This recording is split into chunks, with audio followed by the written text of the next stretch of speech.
De un rápido vistazo podemos ver toda la evolución literaria de un premio Nobel. ¿Cómo se puede hacer eso? Bien, pues con el último libro publicado por Random House, Escenas de una infancia, de John Fosse, premio Nobel de Literatura en 2023.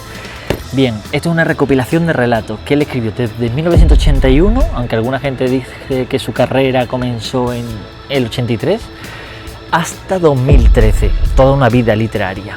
Vale, ¿qué podemos encontrar? Pues esos relatos ordenados de una manera muy particular y en el que yo por lo menos aprecio como que su progresión como escritor no siempre ha sido exponencial, no siempre ha ido a mejor. Yo creo que tiene altibajos, igual es una opinión muy personal y choca con la de sus lectores. Un hombre tan respetado no solamente por el premio Nobel, sino que su obra ha sido traducida a 40 idiomas, sus obras de teatro han sido interpretadas a lo largo de todo el planeta, pero que, digamos, vemos cómo va progresando, cómo va evolucionando su forma de mirar, de escribir y de atender a los detalles y ese minimalismo tan característico de John Fosse. Entonces, bueno, vamos a descubrir este punto del mapa, sígueme, y luego ya la polémica que esté servida. Mapa desbloqueado. Extensión. Las letras.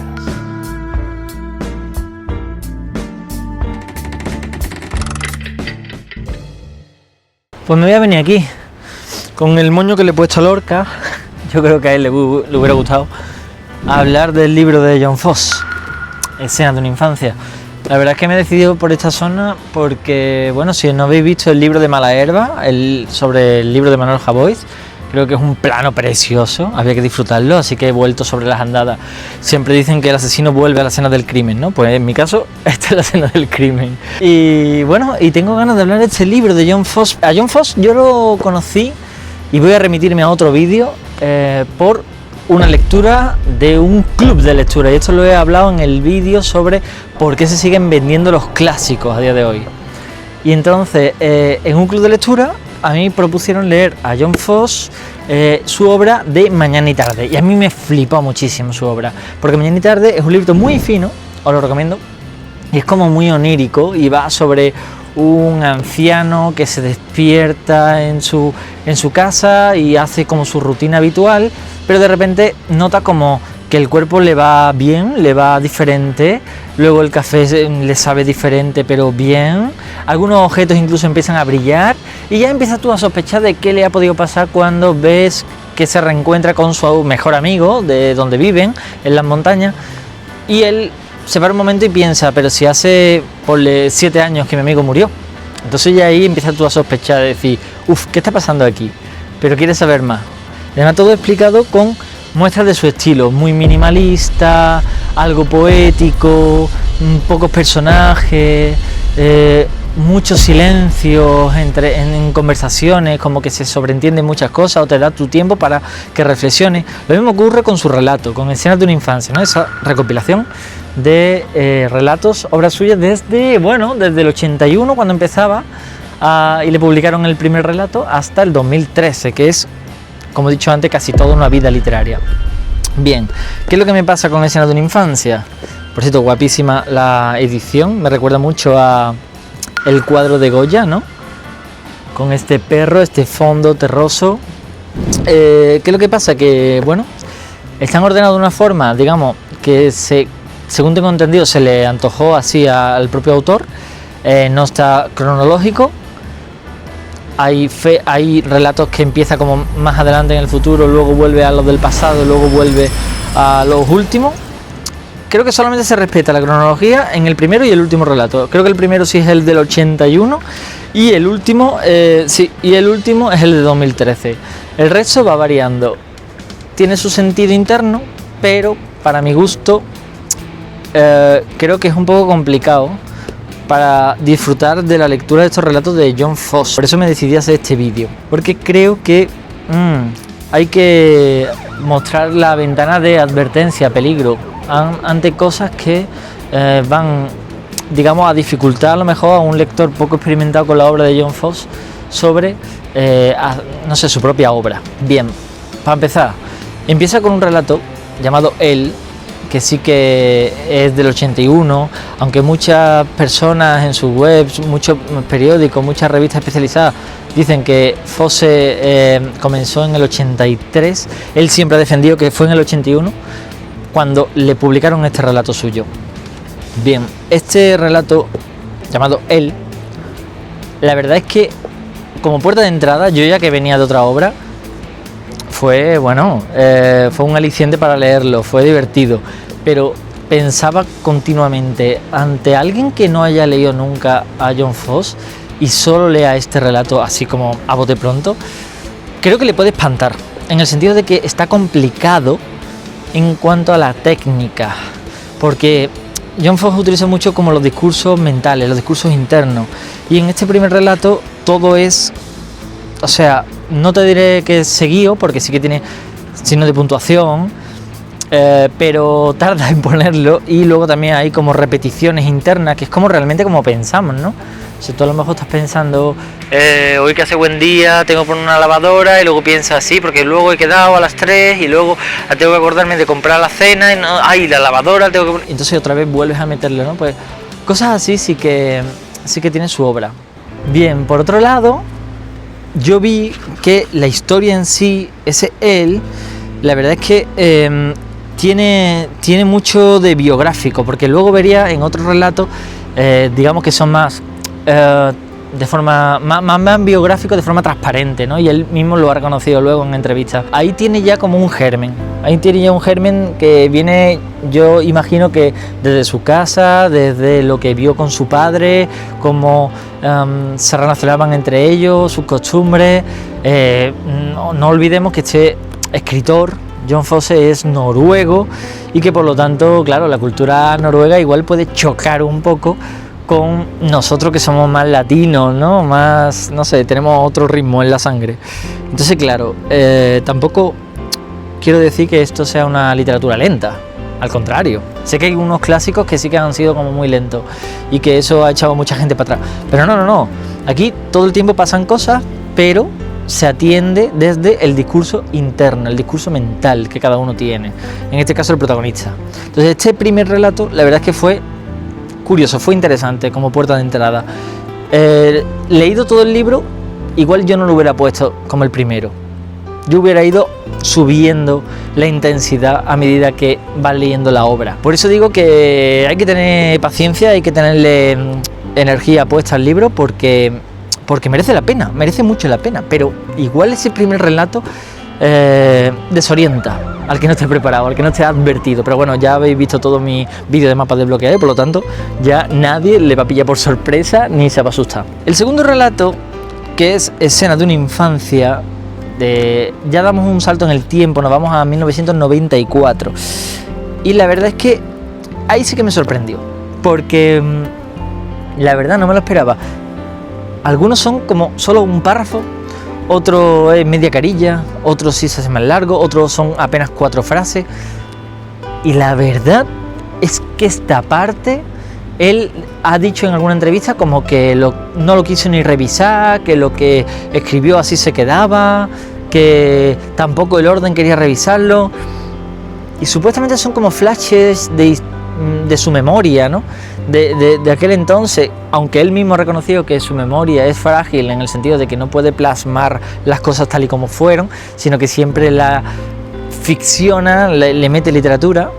Pero bueno, esas escenas a mí la verdad me desconcertaron porque me supieron a poco, pero en el sentido de que no me parecían para nada que aportaran un contenido, no sé, mínimo, un contenido literario que digas tú, ostras, pues ahora comprendo mucho más la infancia o la adolescencia de este hombre. Además que el orden en el que están puestas las escenas no es de niño, luego de adolescente, luego ya un joven adulto, sino que te mete historias que dices tú, bueno, aunque no se han dicho edad, las asocias a un niño, pero luego te meten historias en los que dices tú, esto obviamente no lo ha hecho un niño, esto sería ya como 18 años, 19, y luego otras que dices tú, esto no me encaja que sea un adolescente, esto es alguien que depende más de un adulto. Entonces, es un poco raro, es un poco extraño y es un poco, no sé, me sabe a poco esa parte. La verdad es que hay párrafos que, bueno, se lo he leído a algunos amigos y me han dicho, ¿en serio? solo eso, como diciendo, ¿y qué me quieres contar con esto? No sé, que estamos hablando de alguien muy respetado, alguien, como he dicho en la introducción, traducido a 40 idiomas, que interpretan sus obras de teatro por todo el mundo, que le han dado el premio Nobel de literatura, y te encuentras cosas, no diré mediocres obviamente, pero no sé, tan insuficientes en cuanto a contenido. A mí no me ha gustado esa parte, y ese es, digamos, es como la segunda etapa de este libro. Realmente tiene cuántos segundos, tengo aquí la chuleta, 1, 2, 3, 4, 5, 6, tiene como 6 partes, 6 tipos de relatos, 6 formatos, 6 momentos históricos en su literatura, y que el primero sea interesante pero complicado, y que el segundo, ostras, para mi gusto te sepa nada. A mí esa puerta de entrada al libro te digo, mereciendo mucho la pena lo que vendrá a partir de entonces y el contenido, a mí esta puesta en escena de esa puerta me ha sabido mal. Yo no hubiera, pero supongo que es decisión editorial y decisión del autor, como he dicho. Él ha mantenido mucho su autoría y el orden con el que publicó este tipo de relato, ¿no? El orden interno. Entonces, bueno, ok. Yo intento ser honesto siempre. Pero ahora, vuelvo a mi chuleta. El tercer relato se llama El pelo de Line, o Line. Y este es del 92, ¿vale? O sea, 2 años antes de estas escenas de infancia que no me han terminado de gustar. Y El pelo de Line, es que ya ahí ya dices tú, me parece un maldito maestro de la literatura por cómo está hecho. Es que es increíble, o sea, es su visión como niño de que su padre, según él, es raro. Ya vamos leyendo y vemos que algo le pasa al padre, y que a él le gusta hacer todo con el padre, sobre todo ir a la tienda a comprar. Pero todo empieza el día que dice, no, yo ya no puedo ir más con mi padre, porque como me encuentre a Line y al pelo de Line, del que obviamente está muy enamorado, y ya sabemos entonces más o menos qué edad tendría, si es biográfico, Fosse, ¿no?, a la hora de despertarle ya esos sentimientos. Dijo, hombre, si yo me encuentro a mi padre y es tan raro, y va a venir Line y me va a ver, me va a sonreír, a mí me va a dar mucha vergüenza. Algo como un sentimiento, diría que universal, ¿no? Que llega un momento en el que te dan un poco de vergüenza los padres, y lo hace ya un mundo, ¿no? Ya haces una bola de wow, me va a ver Line, va a pensar que mi padre, ¿qué hace con esa chaqueta tan rara que se pone? ¿Sabes? Y es como, pero a la vez no deja de querer ir a la tienda con el padre, fijarse mucho en el padre. Es un niño como muy reflexivo, muy introspectivo, piensa mucho en muchas direcciones y luego siempre responde en voz alta cosas como muy cortas y siempre a favor. O sea que tampoco es que, digamos, se imponga mucho, sino simplemente, bueno, tiene mucho mundo interior. Entonces está muy bien ese relato. Y la verdad es que cuando ya te lees El pelo de Line aquí, ya dices tú, amigo, esto es lo que yo buscaba, obras así de buenas, ¿no? A la hora de leerlas y de inspirarte, además que lo estás viendo clarísimamente. A partir de ahí nos vamos a la cuarta etapa, sigo a mi chuleta, claro, y este yo creo que es quizás el mejor relato de este libro, y además tiene que ver con la portada. Se llamaba el relato Y ya puede venir el perro, y es de mi año, del 91. Buenísima cosecha, ha sido todo lo de ese año. Y claro, este relato ya te explota la cabeza, porque ya entiendo yo que es un personaje, vamos a decir, adulto o joven adulto, más allá de adolescente, yo le pondría de 18 para adelante, y que empieza muy rápido. Además, es una habitación, él está ahí en el sofá, el perro está intranquilo, entonces quiere sacarlo, va a la puerta de la calle, le abre la puerta, el perro sale corriendo, se va al jardín trasero, bueno, hace sus necesidades y él está esperando, y luego sí que tarda el perro, va a buscarlo, ya no lo encuentra por ningún lado, sale a la calle, va andando por la calle, no lo encuentra, y eso que viene una vecina en bici y le dice, yo no te quiero decir nada, pero creo que el hombre de la esquina, el que vive en la casa de la esquina, ha matado a tu perro. ¿Qué? No, imposible.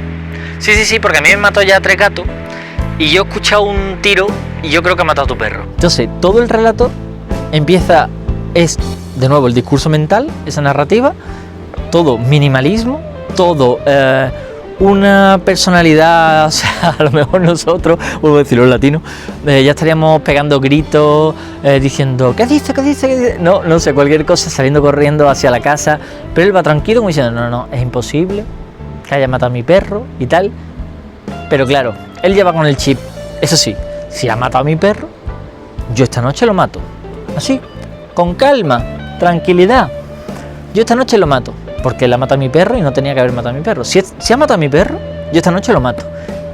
Y ahí me callo.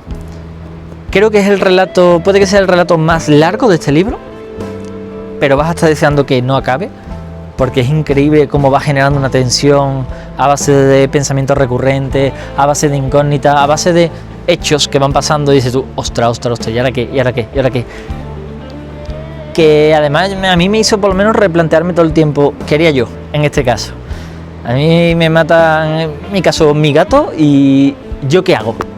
¿Y cómo va el hilo de pensamiento desde que te dicen que a lo mejor te han podido matar al gato o al perro, hasta que lo confirmas o no lo confirmas, o hasta que crees tener la verdad? Entonces está muy interesante, diría que un poco rosa la psicopatía, porque parece como que no tiene sentimientos en el sentido de razones y tal, pero es verdad que no es psicópata porque para empezar no tendría tanto amor por un animal, ¿sabes? Pero oye, merece mucho la pena y ese relato, después del pelo de Lina, se convirtió en mi favorito del libro y fue como, madre mía, esto sí que es escribir, qué gusto da leer algo bien escrito, bien hecho y que te enganche y además que tenga un estilo muy diferente a lo habitual y muy marcado. Oye, fabuloso, recomiendo a todo el mundo que se lea ese relato. Y ya puede venir el perro, llegó un relato que es del año, volvemos atrás de nuevo, del 87, que se llama Fue así como empezó. Este relato y el que queda son dos relatos mucho más cortos, creo que recordar que eran como 10 páginas, mientras que a lo mejor el otro eran unas 40 o algo así. Este es mucho más corto. Cuando ya vienes con la velocidad cogida de leer el relato del perro y entroncas con Fue así como empezó, la verdad es que te bebes el relato y yo por lo menos tuve que volver atrás un par de veces para decir, espérate, me lo voy a leer otra vez, porque creo que lo he leído demasiado rápido, que lo he disfrutado, pero se me ha ido muy rápido, ¿no? En plan el texto. Y era extraño, porque aquí sí que estamos hablando de adolescentes, total. Porque él está con un amigo, todo va él con un amigo y que se van con un grupo de otros chicos, no sé, me acuerdo si era de su escuela o algo así, y empieza a llover muchísimo. Entonces, estando parado, esperando que venga el autobús, creo, y tal, alguien propone hacer algún tipo de juego, típico juego adolescente de venga, si yo digo abrazo, tengo que abrazar a alguien del grupo, que tiene que ser siempre, aquí lo que reflejaba era del sexo opuesto, ¿no? Si digo beso, tiene que ser beso, si digo, ¿sabes? Esas cosas. Y entonces un poco como el juego de la botella, pero hablando directamente. Y entonces es gracioso porque a medida que va pasando el tiempo y no viene el autobús, se va haciendo cada vez más oscuro y van aventurándose a más los chavales, sin llegar tampoco a algo muy loco, pero van aventurándose a más y el protagonista tiene ese discurso interno de cada vez más nervioso, cada vez más tenso, cada vez más es atractivo el juego, pero a la vez me pone nervioso, no sé cómo actuar, y hay una chica que le gusta mucho, pero que no quiere que, por ejemplo, si a ella le toca actuar, le elija a él porque sabe que su amigo está enamoradísimo de esa chavala. Entonces él dice, bueno, seguro que va a elegir a mi amigo, que no me coja a mí, porque como me coja a mí, entonces esas contradicciones muy adolescentes e internas están muy bien reflejadas en ese relato. Y ya te digo, se pasa muy rápido. Finalmente, el último, Soñado en piedra, es otro relato de estos que se pasan. Mira, espérate, Soñado en piedra. Formalmente raro. Formalmente este relato está escrito y publicado en 2013. Ya estamos hablando lo más reciente, dentro de lo que cabe, 10 años antes del Nobel. Y este relato, la verdad es que, para empezar, está dividido como en partes así, tipo 1, 2, 3, como si fueran escenas. Que algunas son como continuidades y otras no tienen nada que ver. O sea, como que hay un salto. Y esto ya recuerda a teatro, a lo que él creo que ha desarrollado casi toda su obra o con más intensidad en las artes escénicas. Entonces esto huele mucho a teatro. Y luego también hay mucha separación entre líneas. Por supuesto, apenas hay otra muestra de él, apenas hay signos, digamos, expresivos como las líneas para los diálogos y tal.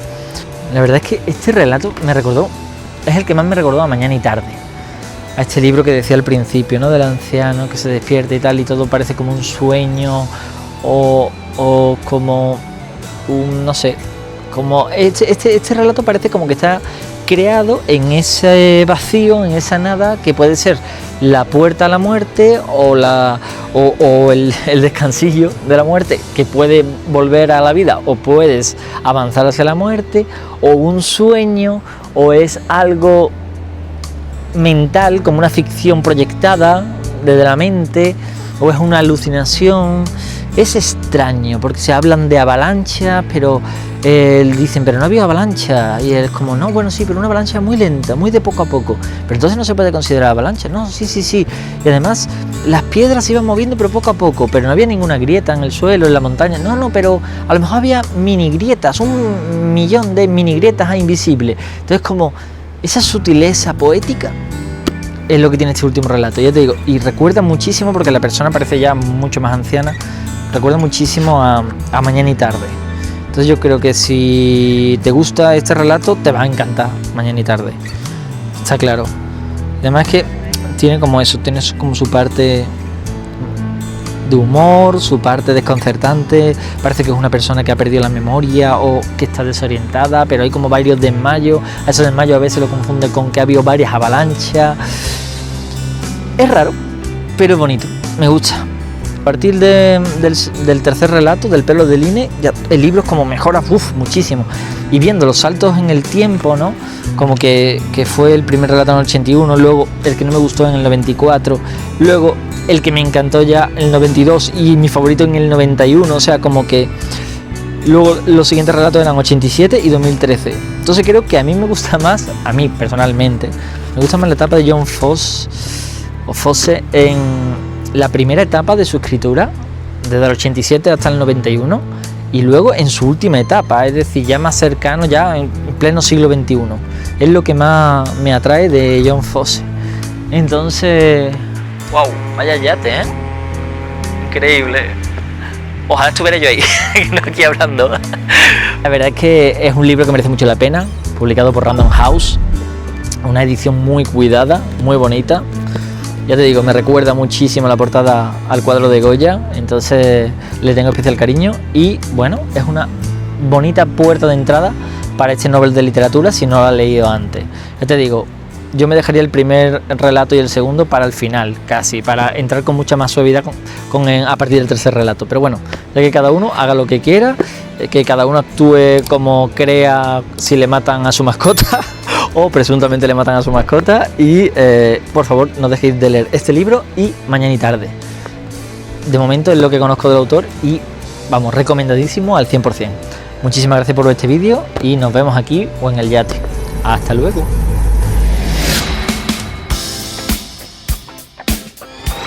Mapa desbloqueado.